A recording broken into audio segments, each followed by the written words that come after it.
Nós vamos iniciar agora uma entrevista exclusiva aqui com o presidente da República, Michel Temer, que vai conversar com a gente um pouquinho, principalmente a respeito da inauguração do nosso aeroporto, depois de tantos anos. Bom dia, presidente, tudo bem? Bom dia, Antônio Carlos Leite. Prazer estar com vocês aí. Presidente, o nosso primeiro assunto aqui é realmente o aeroporto. É uma obra que se arrastou durante tantos anos, muito tempo. Queria perguntar para o senhor o seguinte, além da importância do aeroporto, obviamente, por que é tão difícil uma obra pública ficar pronta, presidente? Por que ela acaba se arrastando tanto, isso nos muitos níveis da administração? E aqui, nesse nosso aeroporto tem mais de 10 anos que a gente está esperando por ele. O senhor vai inaugurar aqui, mas ele veio, eu me lembro que desde a época do Lula ele está sendo anunciado e agora finalmente vai ser inaugurado pelo senhor amanhã.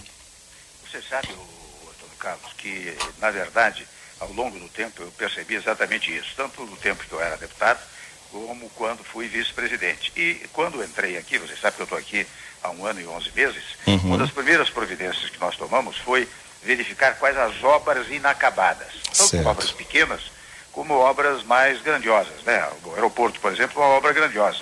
E nós resolvemos levar adiante para acabar exatamente com essa preocupação, porque às vezes as obras começam, levam 10, aliás, lá o aeroporto levou mais de 10 anos, viu, Antônio Carlos Leite? Sim. Tem mais tempo ainda. E nós estamos concluindo outras tantas obras no país. Se você quiser um brevíssimo exemplo, a transposição do Rio São Francisco, por exemplo, estava paralisada. Nós botamos dinheiro lá, já inauguramos o eixo leste, que alimenta Pernambuco e a Paraíba, e agora logo mais vamos inaugurar o eixo norte, que alimenta mais uma parte de Pernambuco, Rio Grande do Norte e Ceará. Então, você tem toda a razão, não pode demorar tanto tempo, e por isso que nós tomamos a providência de tornar ágil, de apressar a inauguração do aeroporto, que é uma coisa desejada pelo povo capixaba há muito tempo. Tá? Sim, sem dúvida.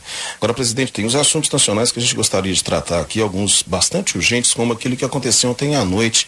Como você sabe, 2 ônibus da caravana do ex-presidente Lula foram atingidos por 3 tiros lá no Paraná. As reações foram diferentes, né? Alguns adversários do petista chegaram até, como o governador de São Paulo, Geraldo Alckmin, a falar que o ex-presidente está colhendo o que plantou. Qual a opinião do senhor a respeito desse episódio lá no Paraná? É uma pena que tenha acontecido isso. Você sabe que nós estamos no país, ficamos com essa coisa um pouco raivosa, né, entre as pessoas. Isso não é útil. Você sabe que desde o momento que eu assumi a presidência, eu até pregava, né, a ideia de que nós precisamos reunificar os brasileiros. Se você tem eleições, muito bem, você vai disputar as eleições, os projetos dos vários candidatos, e evidentemente eu estou mais convencido do que nunca, estou falando com o Leite ainda, né? Sim. Então, Leite, eu estou convencido mais do que nunca que, na verdade, o povo brasileiro, o eleitorado, vai acabar votando em projeto, não vai exatamente votar em pessoas. E é uma pena que tenha acontecido isso, porque vai criando um clima de instabilidade no país, de falta de pacificação, que é indispensável no presente momento. Eu prego isso a todo momento e lamento muito que tenha acontecido. Agora, devo dizer também que, na verdade, essa onda de violência não foi pregada, talvez, por aqueles que tomaram essa providência, talvez tenha começado lá atrás, né? E a história do uns contra outros realmente cria essa dificuldade que gera atritos dessa natureza. É uma pena que tenha acontecido. Que a minha palavra seja uma palavra de pacificação durante o período eleitoral. Vamos ter paciência, vamos discutir projetos, né? Os candidatos todos podem se apresentar, podem fazer críticas, naturalmente, mas críticas verbais, não críticas físicas. Nós estamos conversando com o presidente da República, Michel Temer. Bom dia, presidente, tudo bem? Bom dia, Letícia. Presidente, dentro dessa sensação também, desse clima meio pesado, ontem a presidente do STF, Carmen Lúcia, autorizou o reforço na escolta do ministro Edson Fachin. E a corte vive um momento de pressão na véspera do julgamento do ex-presidente Lula. Qual a sua avaliação sobre esse clima, presidente? Véspera do dia 4, onde o Supremo volta a analisar o habeas corpus. Um clima muito ruim, não é, Letícia? Isto tudo, você vê, acaba repercutindo no próprio Supremo Tribunal Federal. Ainda ontem eu falava com o nosso ministro da Segurança, o Jungmann, e ele está naturalmente preocupado com o dia 4, né, que é o dia do julgamento da matéria relativa ao ex-presidente Lula, né? E claro que aqui estamos todos tomando todas as providências para que não haja conflito, mas é preocupante, e veja que isso alcança até o Supremo Tribunal Federal. O próprio Supremo e os membros do Supremo ficam aflitos com isso. Você viu que um deles até, ou alguns deles, me parece, disseram que estavam sendo ameaçados. Ministro Fachin. Isso não pode acontecer no país. Certo. Presidente, nós estamos aqui ao lado do Rio de Janeiro e nos interessa muito a situação da violência lá no Rio. Nós tivemos ontem uma grande operação no Rio e nós completamos um mês da intervenção lá. E eu gostaria que o senhor fizesse um balanço a respeito dessa atuação das Forças Armadas no Rio. Em primeiro lugar, né, Leite, não é exatamente a atuação das Forças Armadas. Né? Eu decretei lá uma intervenção civil, intervenção prevista no texto constitucional, em primeiro lugar. Em segundo lugar, ela tem o que você disse, um mês. E essas coisas, imagine, o Rio de Janeiro está nessa situação há 20 anos. Né? Nós, em vários momentos, colocamos lá as Forças Armadas, a pedido do governador, né? Aquela chamada garantia da lei e da ordem, que, aliás, numa ocasião foi solicitada aí pelo nosso governador do Espírito Santo, para pôr um pouco de ordem nas coisas. Né?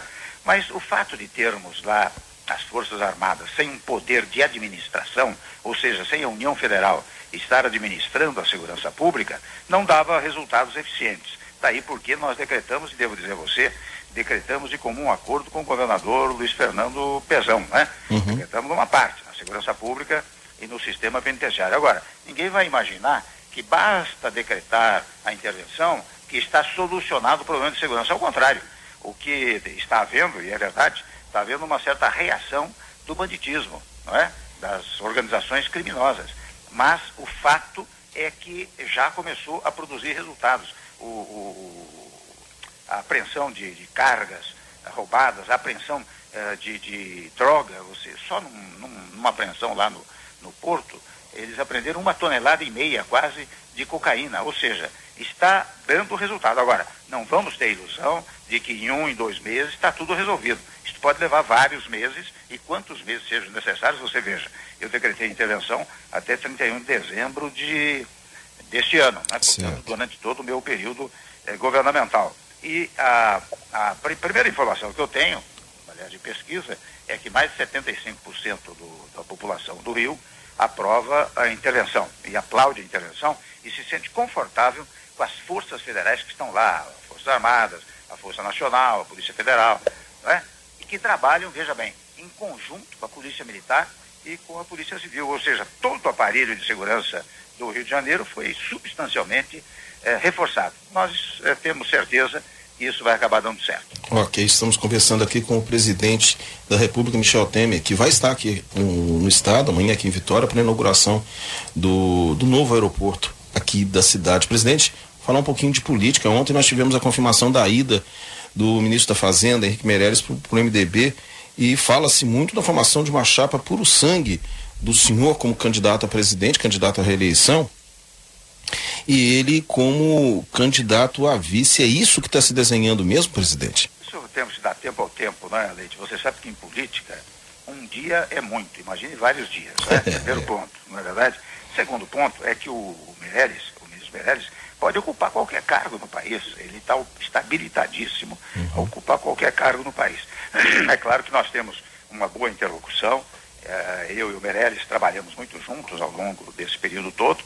Você veja o que aconteceu na economia brasileira, assim como o que aconteceu em outras áreas da administração pública, né? Então, ele está muito conectado comigo, muito junto a mim, nessa questão política. Agora, o que vai acontecer, isso só o futuro vai dizer, viu, Leite?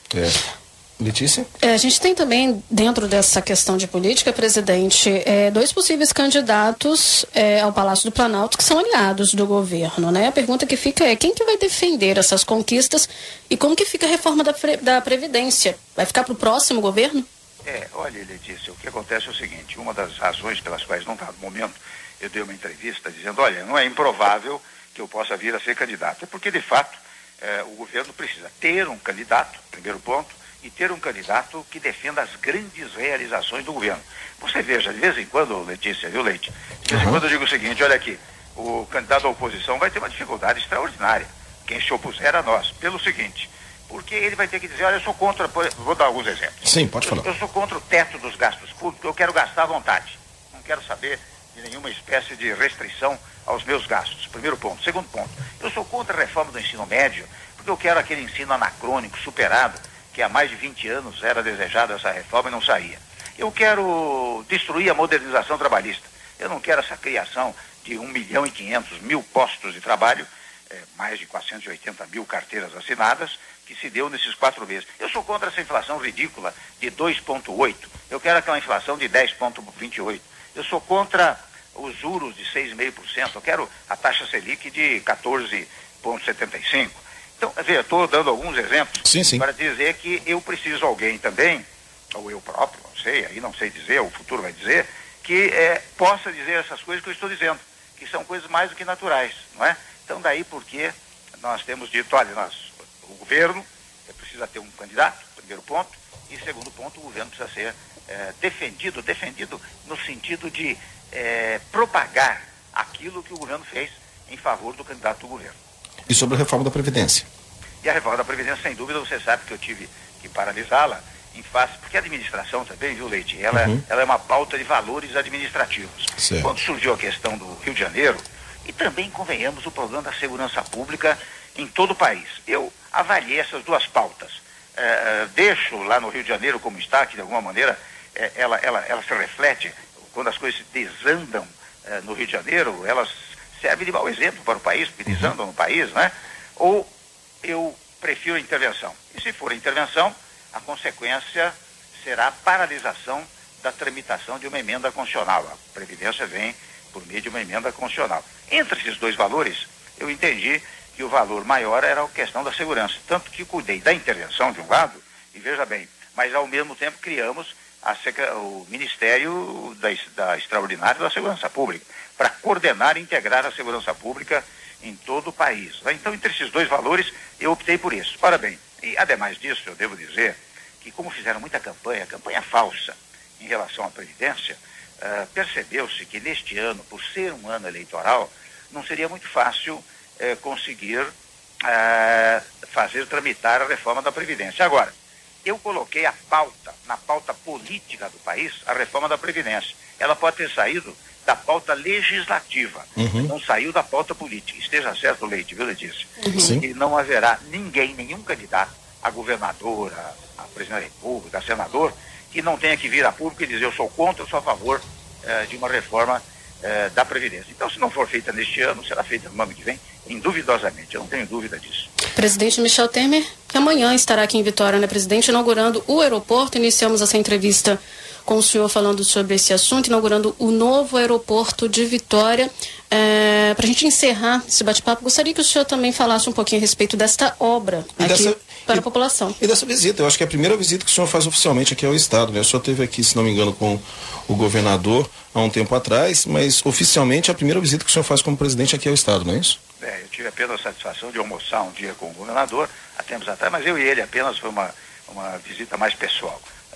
Realmente a primeira visita que eu faço com muito prazer aí ao Espírito Santo, inaugurando uma obra importantíssima. Essa obra vai ter uma significação muito grande, né? Porque é um terminal muito moderno, viu? Você sabe que ele tem muitas inovações. Só dou exemplo aqui, ele vai ter um núcleo de operações de transporte aéreo que funcionará de forma integrada, inclusive com as forças de segurança. Eu devo dizer a vocês que o governo federal investiu cerca de mais de 500, quase 600 milhões no aeroporto de Vitória. E amanhã nós teremos que ter a satisfação de inaugurá-lo e cumprimentar o povo, aí, os seus ouvintes e todos aqueles que prestigiam o Brasil. Muito obrigado a vocês, viu? Nós que agradecemos ao presidente Michel Temer, que tirou um tempinho lá, ele está com a agenda toda apertada, por nos dar essa entrevista e falando aqui a respeito da vinda dele amanhã para inaugurar o aeroporto de Vitória. Muito obrigado. Bom dia, presidente. Bom dia, um abraço. Bom dia. 9h44, vamos para o intervalo, voltamos daqui a pouco.